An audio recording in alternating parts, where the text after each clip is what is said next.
Welcome to the Humble Hoof podcast. My name is Alicia Harlov. This is a podcast for both horse owners and hoof care professionals, offering discussions into various philosophies on the health of the hoof and soundness of your horse. Please check us out on Facebook or at thehumblehoof.com.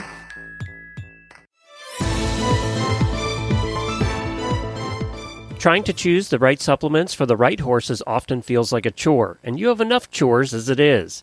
Fortunately, there's Equithrive, whose mission is to make this whole nutrition equation easier on you and much more beneficial to your horses. Equithrive's lineup of pelleted supplements are developed with care, backed by science, and a 100% satisfaction guarantee. Not to mention picky eater approved. Whether you need advanced joint care for your equine athlete, gut, or metabolic support, Equithrive is your one-stop shop for feed tub fortification. Do your horses and yourself a favor and visit equithrive.com. Use the promo code HumbleHoof and get 20% off your first order, plus free and fast shipping nationwide. Don't forget to use HumbleHoof, all one word, to get 20% off your first order at equithrive.com.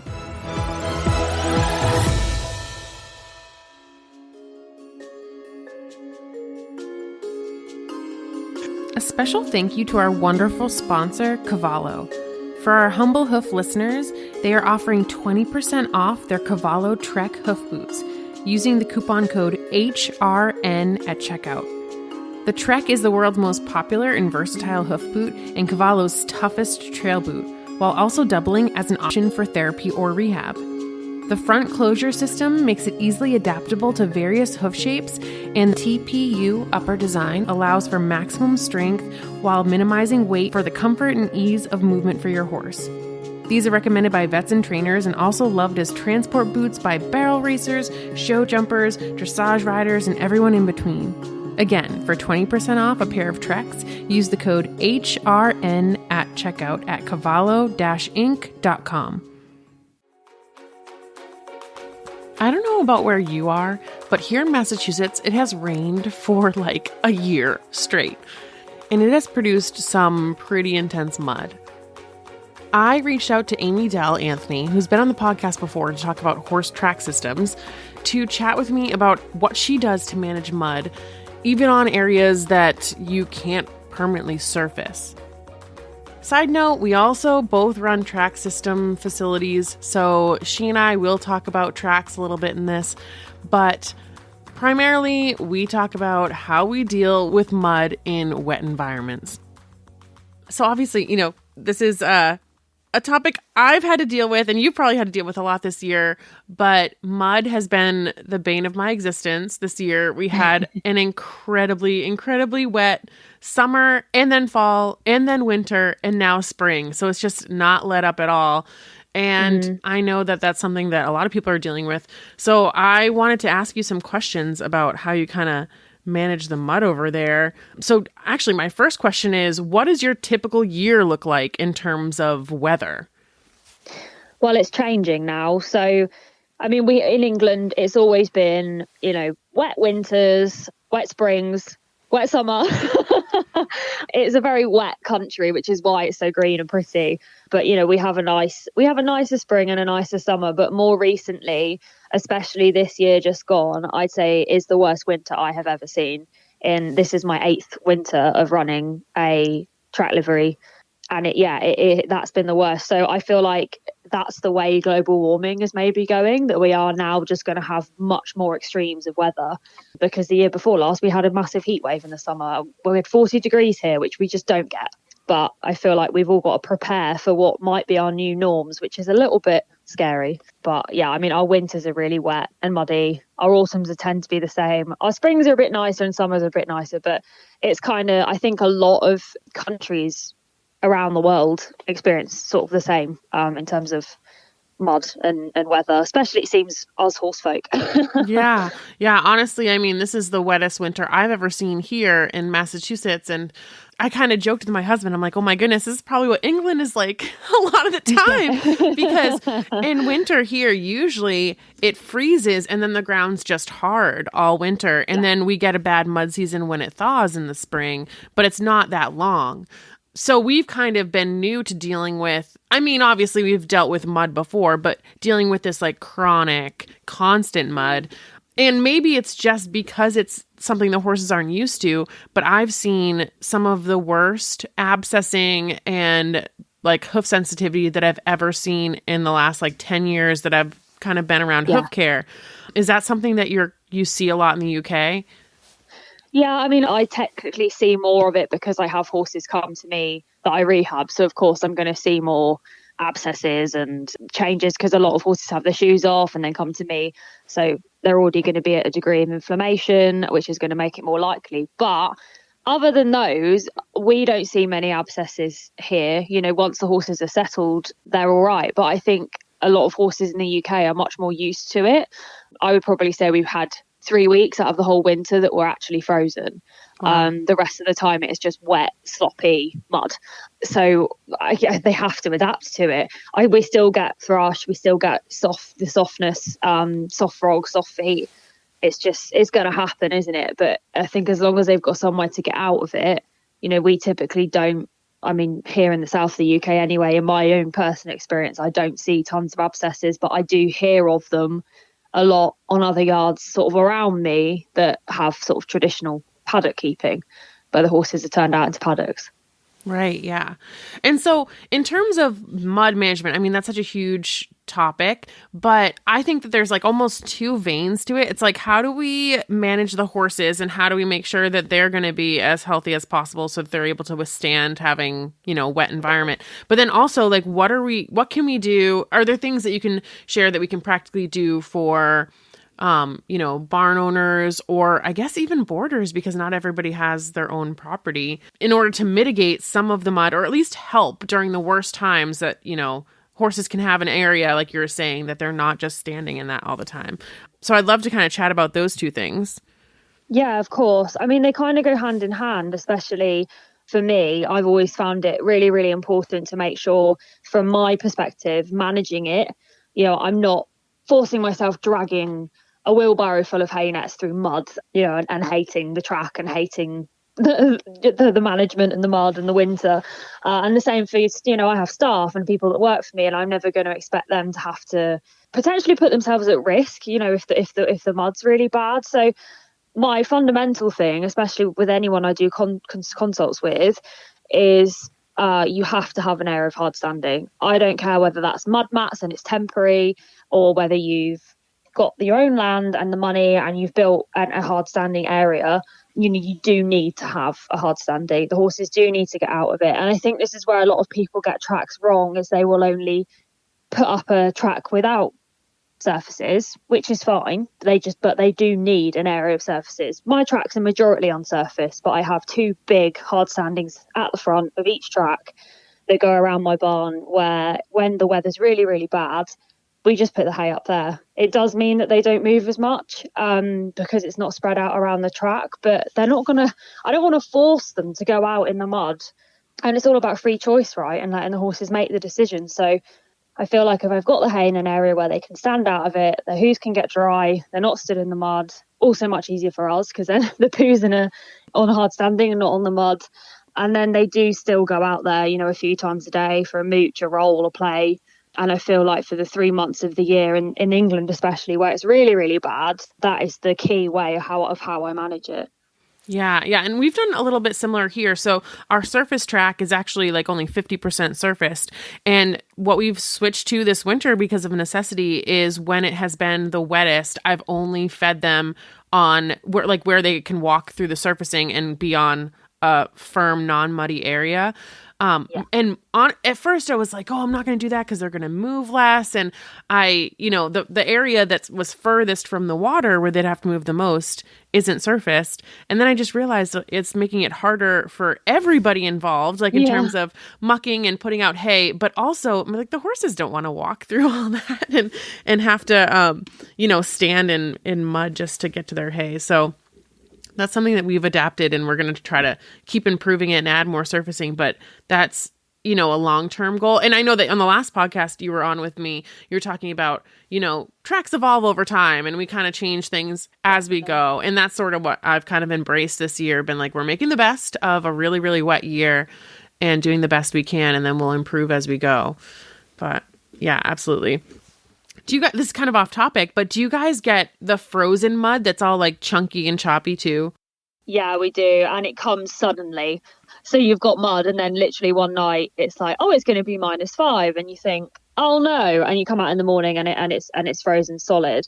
Again, if I know that's going to happen, I will bring the hay up onto the hard standing areas so they're not having to go out there. And then if it's going to be around for a few days, I will go out with the tractor and flatten it, because again, I can't push a wheelbarrow over it and the horses don't want to walk over it, and then you've got, you know, risk of injury on rutty mud too. Right. But more often than not, if you've managed to kind of get them onto the hard standing before the mud's got really, really bad and encourage them to mill about there, if they haven't turned the mud up too bad, if it freezes, it won't be an issue, which for the last 7 years has been what's happened.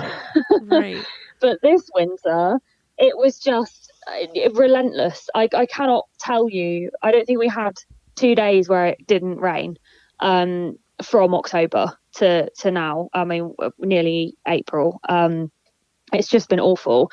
And normally I say, you know, well, it's only 2 months of the year. It's really bad that we have them only on the hard standings. But it's been a lot longer than that this time. And maybe that is going to be slightly more our new norm. So like you say, I am investing in putting more hard standing down, buying more mud mats, and making areas more usable for more of the year. And it is little and often, you know, as long as you have a hard standing area for them to get out of it. I've seen people make, you know, quite small little sort of platform areas where they just have, this is where the hay is when it's really bad. And little by little, you know, even every couple of months, they'll buy another few mud mats and just extend it and just extend it. It doesn't have to be massive amounts of investment and change, and you don't have to. I think a lot of people that are tracking as well compare a lot and look at other people's tracks and think, oh, mine's not like that, oh, I don't have that, and then feel really disheartened. I know I did at the start, but the horses don't know. Yeah. And as long as it's working and they're out, even when they're on the hard standings, it's still better than a stable, right? So for me, that's always what I go back to. Yeah. And honestly, I've had to do the same thing. Like I love looking at other people's tracks, but I've had to totally stop comparing because obviously, I mean, everybody who has a track, we're all at different, you know, points in our journey and making it and working with it. And we all have different land. We have different, you know, topography. We have different environments. And so, it's been hard to have like kind of track envy when I look at some other, but no, I mean, the best thing is that, or the most important thing to me is that the horses are, you know, happy and moving, and, you know, they have their friends. Forage freedom is kind of the most important thing. So the other thing is, you know, obviously we're talking about hard standing, and I think a lot of people will think like, oh, I don't own my property. But you were talking about mud mats, which I have found to be amazing in terms of just having like an instant area that you can drop down a hard surface. And then, you know, if you're boarding or, you know, you don't own the property, you can just pick them up and take them away when you're done. And I saw that you just added in a whole line of them, and those look really cool too. I don't think we can get those ones in the States, but we use, I have some mud control grids, but you have a whole line of, what are they called? The ones you have? They're called Jelka. They're actually they're a branch of a German company who make like a similar kind of system to tracks. It's called a HIT stable system, where the horses are all out and have like automated feeders and things. But yeah, they've designed these mats to be non-slip. And what I like about them is they don't let any grass grow through them. I did have mud control too, which I do like. Mud control are great too. But I didn't like that the grass would eventually recover and start coming through them, whereas the Jelka mats, they're kind of like a rubber stable mat, but 3 times as thick and not slippy at all because of the way they've designed the nodules on the top. And you can fill them with sand, so you can make them a completely smooth surface to sweep and stuff. I think they're trying to get them in America, and, you know, around different parts of the world. But obviously, you know what it's like with companies and branching out. But yeah, there are so many on the market, different types. I've only personally tried mud control on Jelka. And you can literally, it like you say, rather than investing your money into the ground. So even though I do own the land that my track is on, I still like the mud mats, because if I ever decide to change lots of it, or one day when I don't do this as a livery anymore, say, and I just want my horses on it, I might move them all to a different space, and I've kind of not sunk the money into one spot. They do work out, I think when you actually cost it, they work out around the same price as putting in hard standing. But because you're not sinking your money into the ground and you can take it with you, or pull them up, jet wash them and sell them if you decide you don't want them anymore. I just think they're such a great investment and idea. And a quick fix. There's no groundworks. You don't have to dig out. You don't have to put stone underneath. You can literally just slap them down onto the mud and you've got a mud-free area. They're addictive as well. I keep buying more. Yeah. And I know I've been obsessed with mine too. I have some on both of my tracks. I have right now a mare track and a gelding track, just kind of how it worked out in terms of their needs. But I've been amazed at how, like you said, you don't have to prep the ground at all. And the hardest part for me with the mud has been we can't like change anything about the mud in the winter because our equipment will get stuck. It's so heavy. We can't dig it up because at first I was like, oh, we'll just dig it out and drop some stone down. But it's so impractical and impossible when it's actively wet.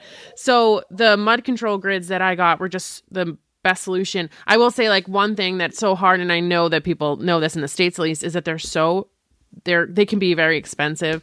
And so I like your thought about like buying a few at a time. I mean, ours are even more expensive here because we have to have them shipped over from Europe.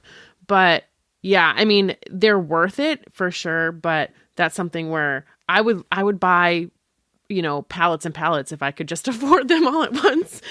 Me too. But it's just one of those things, like you said, you do it little by little, and just having an area where they can get at least a little bit out of the mud, then that's the most important thing. I think what's really good about them though is although they're expensive, they hold their value because they are robust. And I think the mud control ones have like a 15-year guarantee or something like that as well. I'm not sure about Delco. I've never asked them, but I've also never worried about them needing it. So I've never asked about a warranty. But I bought a load of mud control mats when I had a horse that had to be separate from the herd for a little while. And I bought, I think, 2 pallets and made like sort of a hard standing for him. And then when I was finished, I didn't really have anywhere else on the track that they would kind of fit. And I'd sort of started down the road of using the Jelka mats instead. So I jet washed them all and I sold them for exactly what I bought them for. And you don't get many products that hold value like that. So even though they're expensive, they hold their value, and they're just fantastic. Yeah, absolutely. Having a hoof rehab facility, one main focus of ours is forage. I want the horses here to have safe, tested forage available 24/7 without the risk of becoming obese. I've spent years looking for the ideal slow feeder for us, and we have found it with Hay Boss feeders.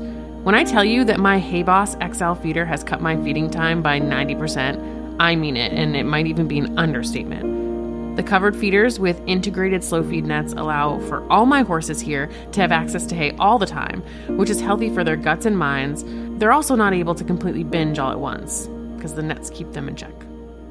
They're available all over North America right now, but side note, if you're in New England, I got mine from Mountain Lane Farm, who delivered it right to me and showed us how to set it up and use it. We can't imagine our lives without it here.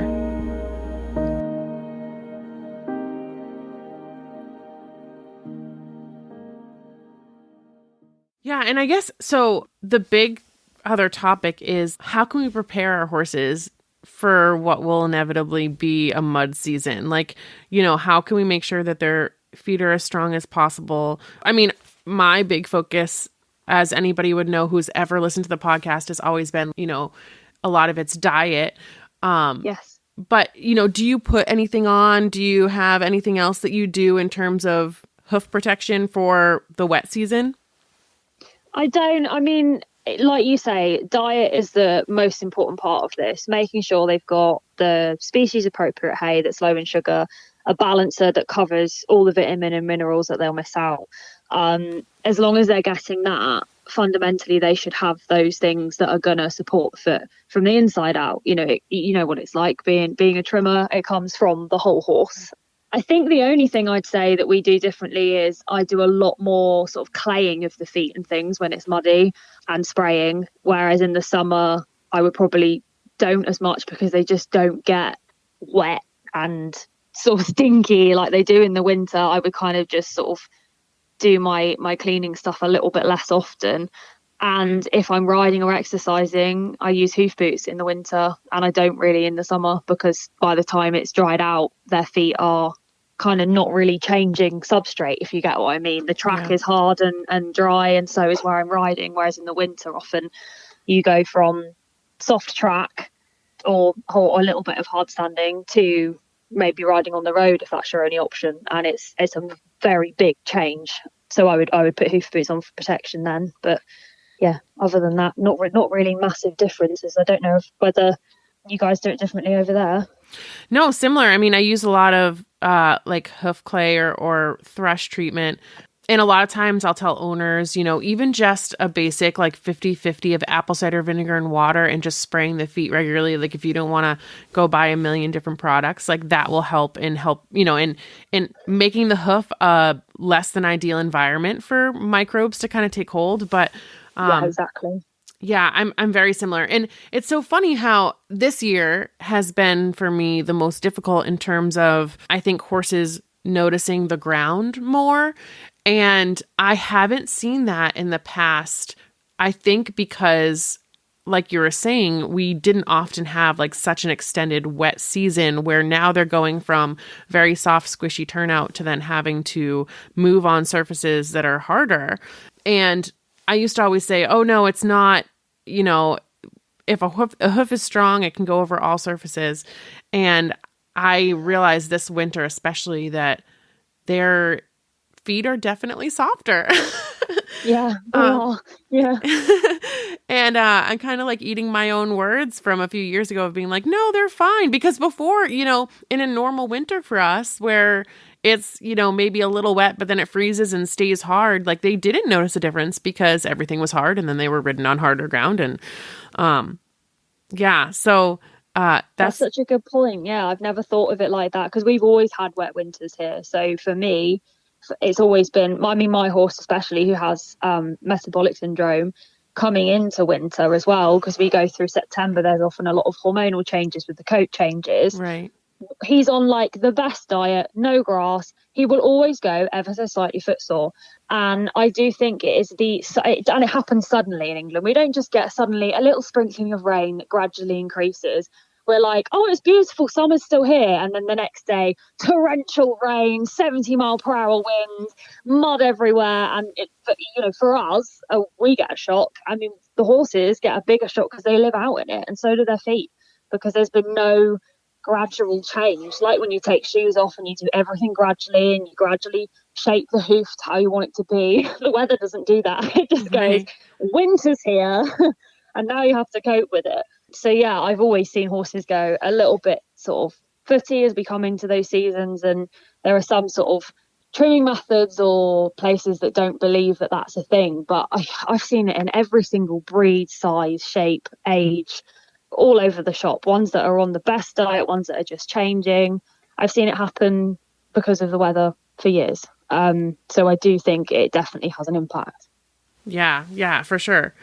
And the other thing that so a few years ago, Yogi Sharp did a webinar and he was talking about, I think it was the one that I was actually on with him, the barefoot versus shod one, but he was talking about wet dry cycles and how, the wall tubules can kind of weaken when the foot gets wet and then it dries out and then it gets wet and then dries out. It's just that connection just gets kind of weaker. And I think he was more talking about how that can affect, the inner and outer wall and white line disease and things like that.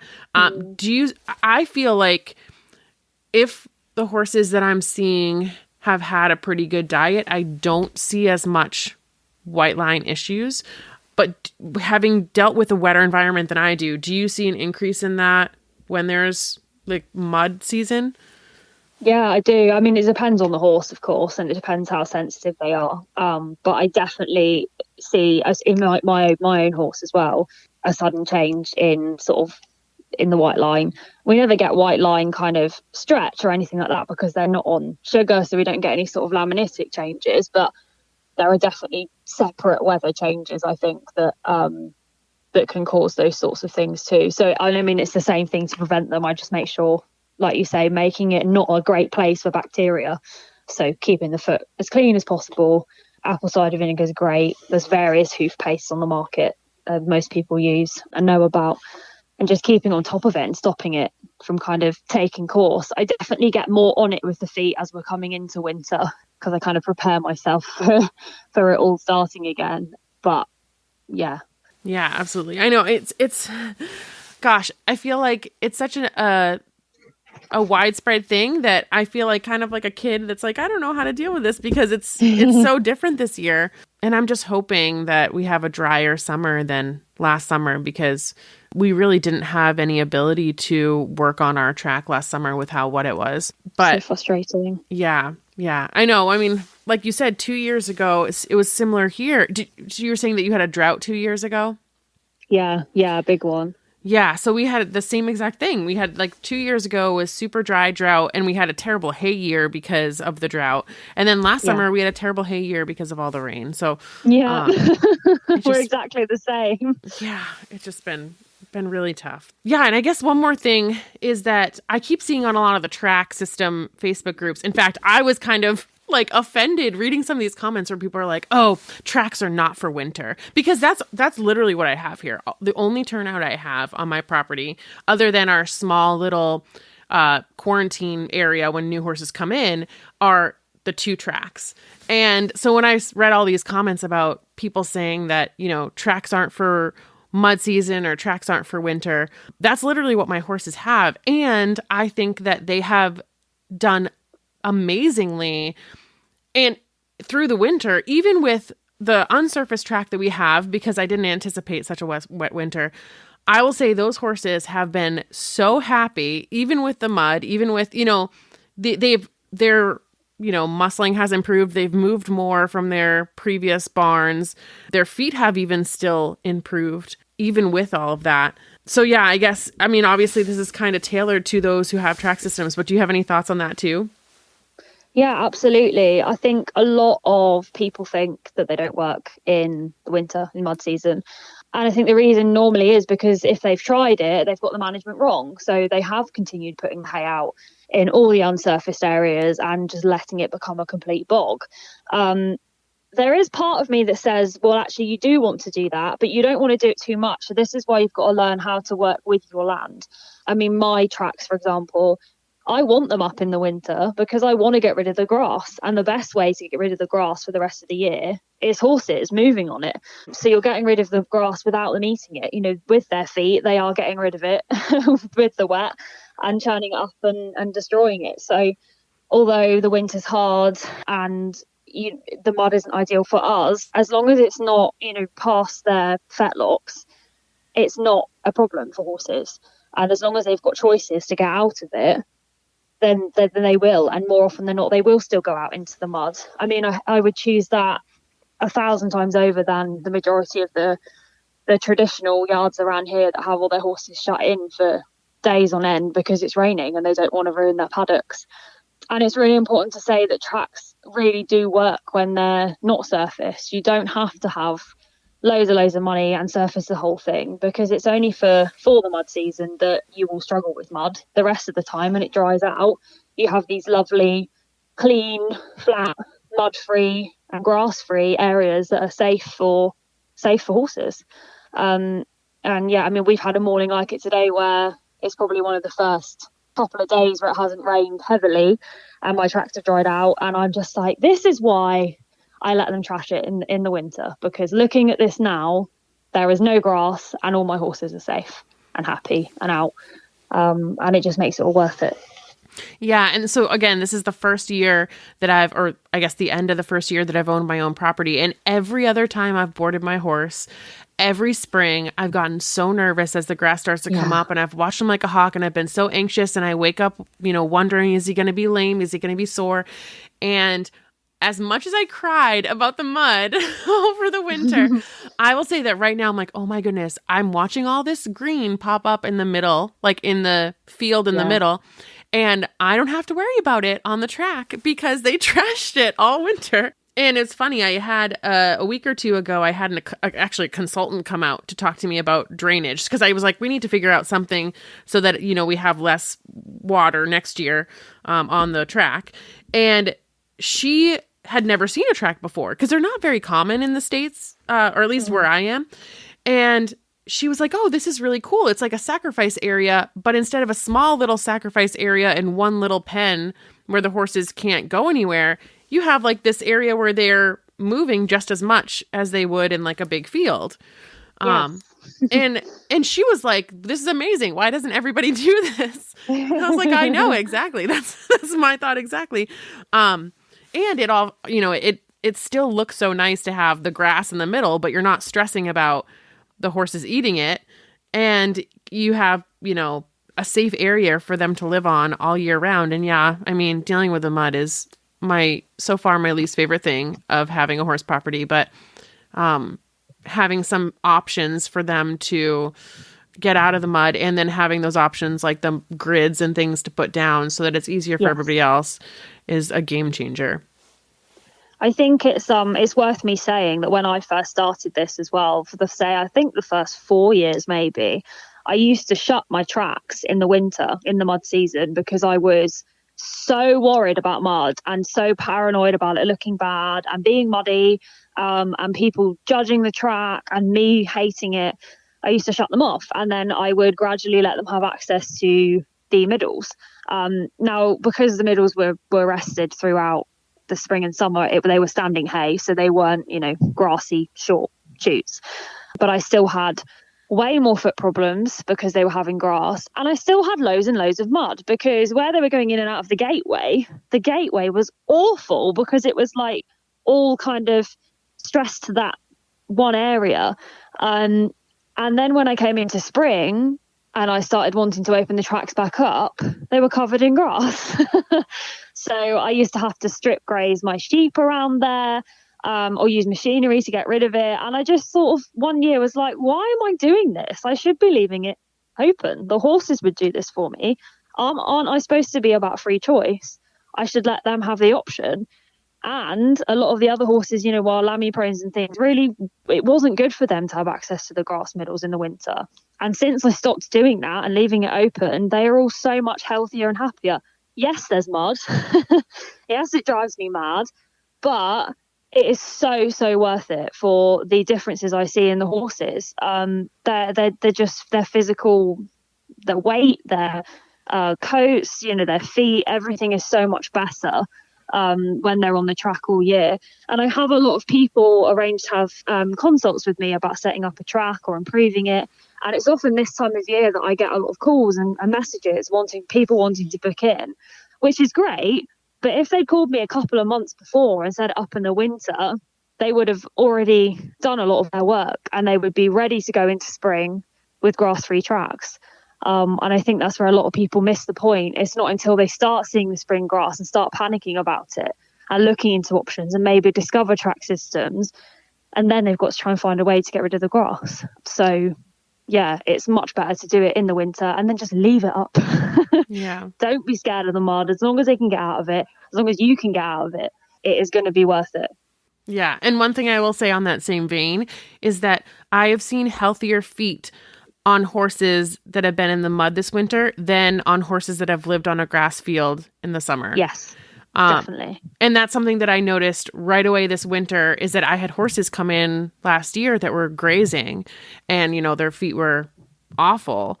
And now seeing how their feet have improved, even in mud over the winter. Granted, obviously, just like you, they have places that they can get out of the mud.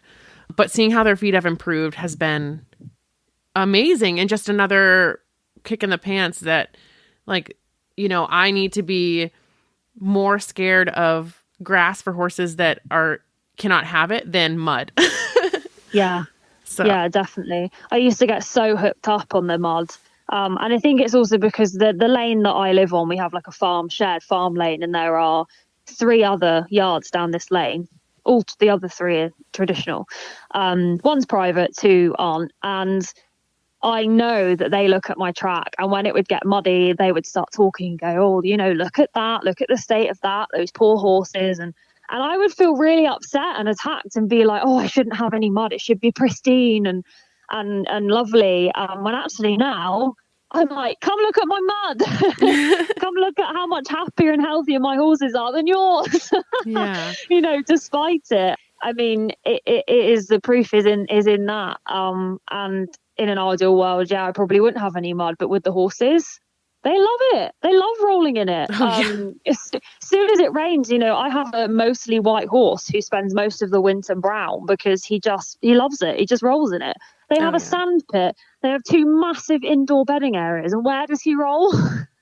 In the mud. Right. I know. I always joke they love their mud baths. Like they just... Yes, they do. It's so funny. Yeah. Awesome. All right. I think is there anything else that we kind of didn't touch on that we should? I think we kind of covered a lot. Yeah. I think the other thing I normally advise sort of people to do if they have consults and stuff with me is being careful with things like machinery. I think a lot of people try and use the quad bike all year out on the track and then they trash it and things like that. But a lot of things that aren't, to me, are kind of common sense, but to some people they just haven't thought about and don't avoid using machinery in those times and then wonder why it's got really, really bad, for example. And it's really annoying as well. Like my husband always says, oh, you need the grass because the grass holds the earth together and stops it getting muddy. And I'm like, I don't want grass, Curtis. I know. And you know why. And he's like, I know, I understand it's better for the horses, but I mean, it's because he has to do all the hard standing. I know. So he's just like, ugh. I know. It is a lot. And honestly, I was so worried with how much rain that we got this year. I was so worried that I would just see the feet fall apart and that I wouldn't be able to rehab anybody over winter and that I was just going to have to give up. And there were times when it was raining and so muddy that I was like, I just want to throw in the towel. I can't do this. Yeah. And then now that we're starting to get some dry weather, I'm like, oh my goodness, looking at pictures of their feet last summer to now, they're so much better. And I do think, as weird as it sounds, I think the mud kind of packs into their feet and stimulates their back half of the foot is so much bulkier than it was last year. And I think because it kind of forms in the foot. Not that I would say everybody go have your horses just live in mud so that they have stronger feet. But it's just so funny how I just expected their feet to fall apart. And the ones that were at least new rehabs last summer, their feet are still so much better. Yeah. So yeah, no, I've definitely seen it the same here. And it is heartbreaking, the mud. For us, it is horrible. I mean, it's now forecast to rain for the rest of the week, and I'm currently looking out the window and it's completely dry and beautiful. But that dry and beautiful came in 2 days. So I know that even though I'm going to have rain again, it dries up so quickly when it stops because we're now getting into the spring where it's warmer. It will be fine. It will come back. I mean, last Friday, but I went away for the weekend and I said to my head groom, is it ever going to dry up? And then Saturday afternoon, she sent me a photo and was like, look how dry it is. And I was like, how? And she just put, it's not rained and it's windy. And I thought, great. Yeah. Doesn't take much for it to actually dry up. But when it is relentlessly raining and continuous, it does feel awful. And it's horrible. Yeah. But hey. I know. I mean, honestly, though, it's like you said before, maybe not this year, but usually it's a few months and then it gets better. And it's funny, it felt like forever when I was in it. I felt like this is the longest mud season and it's never going to end. But now that we're kind of coming out to the other side of it, I'm like, wow, okay, it actually, we survived it.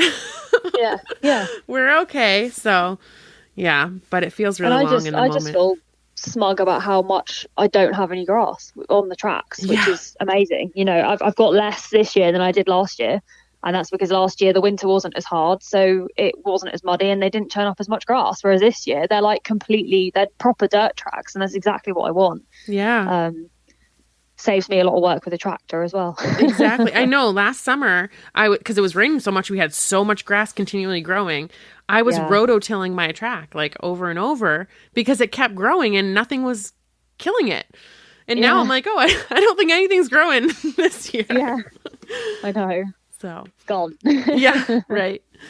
Awesome. Well, thank you so much for being willing to chat with me again. And I have really appreciated all your posts and obviously your book and everything that you do because it has been so helpful to have all that information and also just to know that I'm not the only one going through a difficult time with the track. It's really nice to kind of have real life on Facebook instead of just all the best highlights. So thanks for doing that. Yeah, definitely. I try to be as honest as possible because at the end of the day, what's the point of making it all look shiny and amazing all the time? And then people will start, make a track for theirs and it won't go that way. And then they'll completely give up, which is not what I want for horses. So it's all about helping people and helping horses at the end of the day. So if that means I got to share a few mud pictures and videos, then so be it.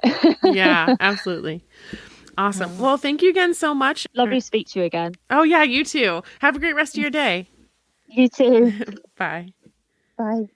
I always say that I'm slightly more hoof obsessed than the average person, and chances are, if you're listening to a hoof care podcast, you are too. So we should probably be friends. Feel free to find me on Facebook or email me at thehumblehoof@gmail.com. You too. Thanks. Bye. Bye.